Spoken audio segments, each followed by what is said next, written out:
Images of deadly clashes in Kyiv engulfed in flames Tuesday night shocked the world. The two sides blame each other for the escalation of violence that caused death and destruction. But US President Barack Obama and many Western European leaders have made it clear that they hold the Ukrainian government responsible. Along with our European partners, we will continue to engage all sides.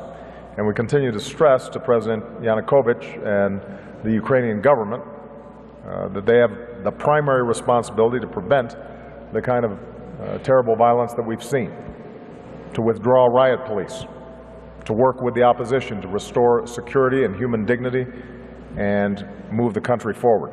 German and French leaders condemned the violence at a joint news conference in Paris Wednesday, hours before word came of a truce between Ukraine's government and opposition.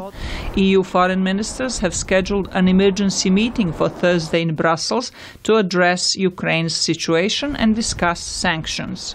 European Commission President Manuel Barroso conveyed a message to Ukraine's leaders. We believe the political leadership of the country has the responsibility to ensure the protection of fundamental rights and freedoms. The French, German and Polish foreign ministers are meeting with members of the Ukrainian government and the opposition Thursday for talks on the unrest. Hundreds of people have been injured, some of them brutally beaten, among them US citizen George Sayevich, a former VOA producer who traveled to Ukraine to participate in the protests. I just got clubbed all over, on the head, broke my arm in two places. Finally I fell on the ground, and the rule is you can't hit a guy on the ground. You're not supposed to. It's against the rule of something or other, maybe even the United Nations. United Nations human rights official Ivan Simonovic called the situation in Ukraine extremely disturbing. It's our firm position that because of possible excessive use of force, there must be credible, impartial and international investigations. Ukrainian President Viktor Yanukovych dismissed the head of the armed forces, Vladimir Zamana, a day after deadly confrontations turned the capital into a battle zone.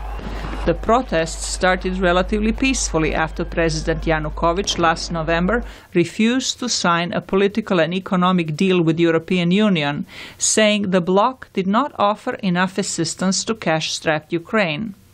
In December, he reached a $15 billion loan deal with Russia. Russian President Vladimir Putin has blamed Ukraine's opposition for the Tuesday violence, calling it an attempt by extremists to overthrow the government. Zlatica Hoke, VOA News, Washington.